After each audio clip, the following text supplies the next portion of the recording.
இயேசு ஆசீர்வாத வார்த்தைகள் ஏழைகளுக்கும் வீடு இல்லாதவர்களுக்கும். என் பிள்ளையே, உன்னிடம் இன்று வீடு இல்லாமலிருக்கலாம். ஆனால் என் அரண்மனையில் உனக்கு இடம் தயார். உன் கையில் பணம் இல்லாமலிருக்கலாம். ஆனால் உன் வாழ்க்கையை நான் ஆசீர்வாதங்களால் நிரப்புவேன். மனிதர்கள் உன்னை மறந்தாலும் நான் உன்னை ஒருபோதும் கைவிட மாட்டேன். நீ சாலையில் தூங்கினாலும் என் நிழலில் நீ பாதுகாப்பாக இருக்கிறாய்.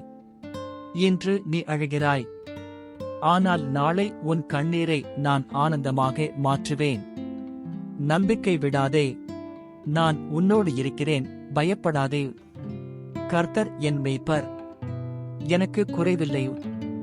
சங்கீதம் 23:1. என் அன்பான சகோதரனே, சகோதரியே, இன்று நீ தனியாக இருக்கிறாய் என்று நினைக்கிறாயா? வீடு இல்லை, பணம் இல்லை, சுற்றியுள்ள உலகம் உன்னை மதிக்கவில்லை என்று உன் மனம் உடைந்து போயிருக்கிறதா? ஒரு விஷயத்தை நன்றாக கேள். இயேசு உன்னோடு இருக்கிறார். மனிதர்கள் உன்னை விட்டு விலகினாலும், சொந்தங்கள் உன்னை புறக்கணித்தாலும், இந்த உலகம் உன்னை கீழாக பார்த்தாலும், உன்னிடம் இன்று வீடு இல்லாமலிருக்கலாம். ஆனால் என் ராஜ்யத்தில் உனக்கு ஒரு இடம் இருக்கிறது.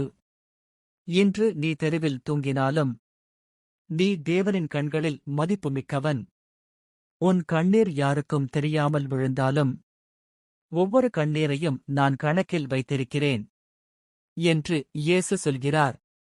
நீ இன்று கடன், பசி, அவமானம் எல்லாவற்றையும் சுமந்து நடக்கிறாய்.